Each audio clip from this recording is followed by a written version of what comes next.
We can speak now to Rudy Ruckman, a filmmaker and a paratrooper who has been drafted in as a reserve and joins us now from the front. Rudy, I do need to ask you first of all about what's happened in Gaza. The suggestion from the Palestinian Health Authority is that some 800 people have died. You know, what are your thoughts on a situation like that in the Gaza Strip?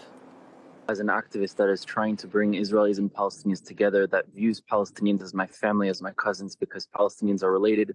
30 to 60% of Palestinians are descendants genetically from Jewish families, so we're even more related than just Jews and Arabs in general. Of course, it breaks my heart. This is family members. We're all part of the same region. There's no future without either person achieving their aspirations in this land. So it's horrible seeing these images. But it's not only important to focus on the what, we also need to focus on the why. Because if we don't focus on the why, then we're never going to be able to change the what. When you go to the doctors and you show them the symptoms that you have, you're showing the symptoms in order to find the source of the problem, not just to deal with the symptoms. So right now, because we're not dealing with the source, we're constantly having symptoms. And those symptoms are deaths, both on the Israeli side and the Palestinian side, which are equally bad because the majority of the people are good, innocent people. And this is not a war between Israelis and Palestinians. This is a war of politicians. This is a war of regimes. This is a war of dictators that are profiting from this conflict, whether politically or economically. But the peoples on the ground are not the ones that are at war, and we need to wake up to that. And that's the only way we can change this. Yes, we've certainly heard they're targeting Hamas. They're not targeting the people of Gaza. The problem is the two seem to be going hand in hand right now.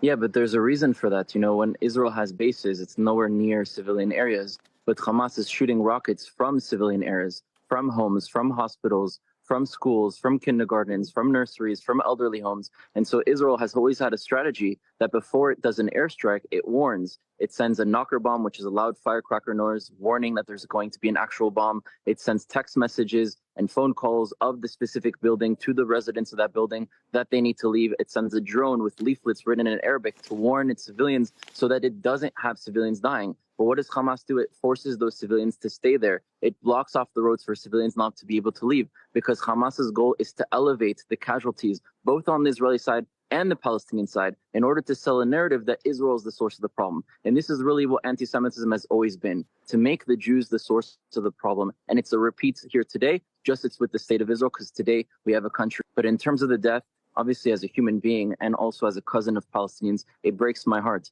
I hope that when this ends, we can learn from this and not have to repeat it again.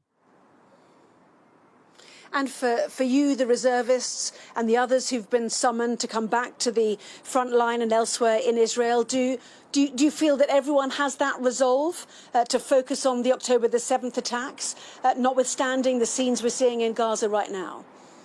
That attack, actually, I was one of the first units deployed to Kfar Aza, which is a village right on the border of Gaza, one of the hardest hit villages, where we entered and saw gruesome massacres, bodies of men, women, children, elderly, slaughtered all over, cut to pieces. Those images will never be able to leave my mind. But I don't see that as Palestinians. I see that as Hamas. And I know that Hamas also oppresses Palestinians. There's no freedom of speech. They're on their 20th year of their 4-year term. So the problem here is Hamas, and that is the only way to get out. Now, I can't speak on behalf of every Israeli soldier. Of course, there are going to be individuals who have different opinions. But the vast majority opinion of the Jewish people, from my experience, is that we do not want to go to war and we want to put an end to this fighting.